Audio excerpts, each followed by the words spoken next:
කතා කරමු දෙවෙනි අදීරය ගැන. දෙවෙනි අදීරය තමයි ටයිම් බ්ලොකින්. ඒ කියන්නේ ඔයාලට තියෙන දෛනිකව තියෙන කාර්යයන් උදාහරණයක් වශයෙන් ගත්තොත් ඔයාලට වැඩ කරන්න පැය 8ක් තියෙනවා. පැය 8 තුලදී ඔයා කරන්න ඕන වැඩ සහ ඒ වැඩවලට ඔයා යොමු කරන කාලය කොච්චරද කියන එක වෙන් කරන එක තමයි මේ ටයිම් බ්ලොකින් එකේදී වෙන්නේ. ඒක දෛනික වෙන්න පුළුවන් නැත්නම් මාසික වෙන්න පුළුවන්. ඉතින් නැත්නම් කාර්යෝ වෙන්න පුළුවන්. සාපේක්ෂව ගත්තොත් මේක ඉතාමත් වැදගත් ක්‍රමයක්. හේතුව ඔයාට ප්‍රමුඛත්වය අනුව පළවෙනි පියවරේදී ප්‍රමුඛත්වය අනුව අපි වැඩ ටික තියෙන වැඩ ටික ගොඩනගුවා වගේම දෙවෙනි අදියරේදී වෙන්නේ මේ වැඩ සඳහා කාලය කොච්චර වැය කරනවද සහ ඒ කාලය ඒ සඳහා සටහන් කිරීම. ඉතින් මේ සඳහා නවීන ඇප්ලිකේෂන් භාවිත ගන්න පුළුවන් apps මේවා ගන්න පුළුවන් Play Store එකෙන් download කරගන්න පුළුවන්.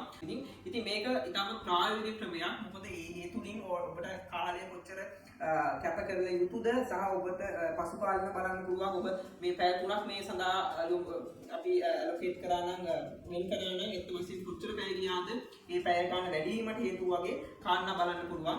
ඉතින් අර මම කිව්වා වගේම මේකට ඇප්ලිකේෂන් නැතුව Google Sheets වගේ සාමාන්‍ය මෘදුකාංග භාවිත කරන්න පුළුවන්. මේක ඔබට නිවැරදි ආකාරයෙන් බලා ගන්න.